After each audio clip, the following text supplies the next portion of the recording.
Hello, YouTubers, friends, compatriots, bootlickers, shills, debt slacers, peasants, vassals.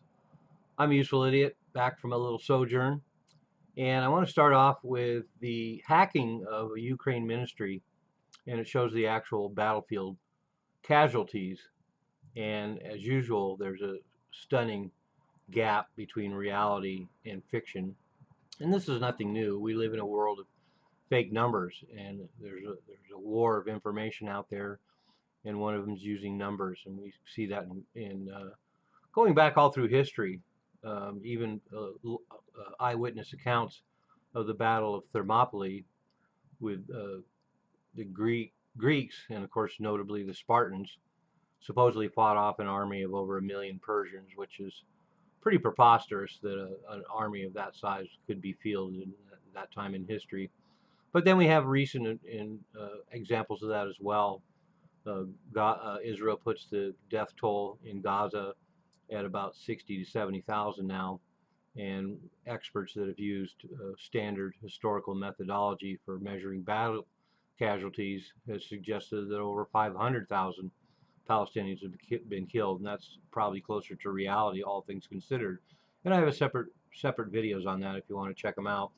But according to Ukraine, they've lost anywhere between 60 and 100,000 troops in the field, but the hack of the Ukraine ministry shows that actually 1,721,000 Ukrainian soldiers are killed or missing. So that means the missing are probably dead or deserters.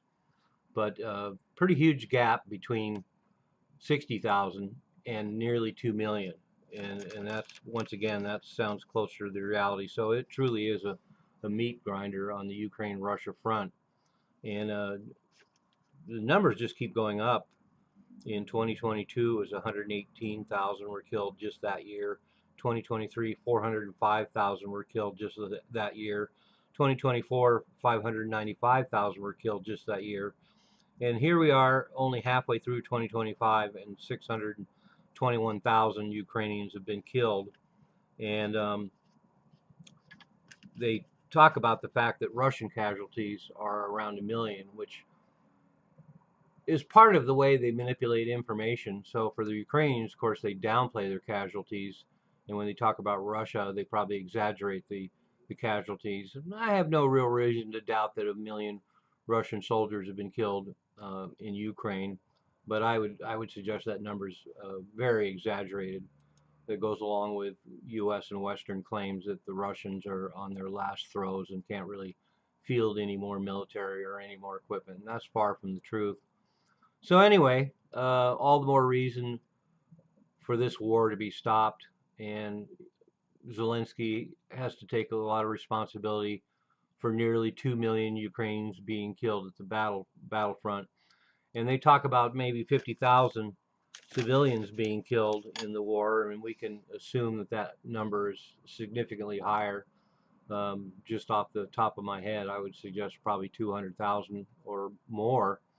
Maybe 400,000 civilians have been killed if we use the same methodology talking about war casualties, but a staggering number. And let's remember too that one of the reasons why there's a slaughter is because all the troops they fielded initially with actual military experience have already been slaughtered, and now they're putting people in their 60s. The average age of a Ukrainian soldier is now 45. That's the average age, and or the median.